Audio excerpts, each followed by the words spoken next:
We have already mentioned that Chinese President Xi Jinping proposed 10 partnership actions during this year's FOCAC summit, and people-to-people exchanges is among the actions. So how do you see the significance of these actions and the role of people-to-people exchanges in China-Africa cooperation? First of all, thank you very much to have invited me to your program. I'm so happy to be here. I'll say that the people-to-people exchanges are dialogues between minds, communications of sentiments and ties of friendship between people. Exchanges between nations help to enhance mutual understanding and promote win-win cooperation.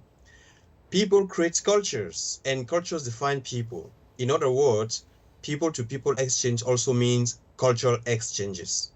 Africa is known to be the origin of mankind, and together with China, both are creator of human civilizations with long history and splendid cultures. Cultural exchange between China and Africa can be traced back to a long and distant past. Since 1957, the new independent African countries have got diplomatic relationship with the new China, creating new opportunity for the people of China and Africa to shape their destiny in the best of their common interest. And here we are today, sharing a common destiny as South-South partners, as leading economy of the global South in terms of markets, in terms of technology, in terms of human capital, in terms of natural resources, etc. With a deep mutual understanding and trust between China and Africa, we can rebalance the actual world order for the best of our common interest. And I believe that the people-to-people exchange will help us achieve that major goal. This is how I see the significance of the actions and the role of the people-to-people exchanges between China and Africa and in the China-Africa cooperation. Thank you. Well, Dr. Rodrigue, we've known that you have been working on China-Africa cultural exchanges for many years. Based on your experience, how do you evaluate the future development of people-to-people exchanges?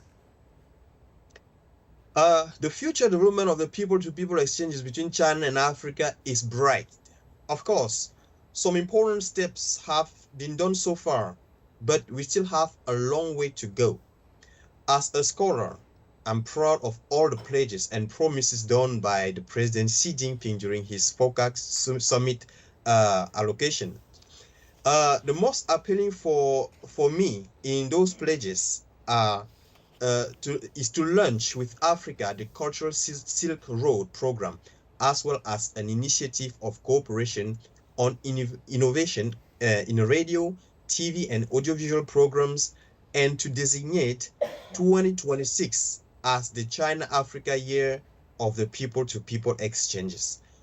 Of course, we'll need to work hard to get there. In my field of expertise, for example, I've come up with some simple basic concept like the Sino-African Kung Fu movies. The idea is to make a new narrative of China and Africa, taking into account some of the most influential elements of the Chinese culture. That is the Chinese Kung Fu, for example, that is really captivating young African people today. Combining this with some African traditional styles of martial arts, combat traditions, we can come up with a new cultural product on the global market. That is the Sino-African Kung Fu movie. I've been working hard on that direction, and my first movie gonna be available soon, entitled Kung Fu Dream, a documentary film to be watched on the big screen.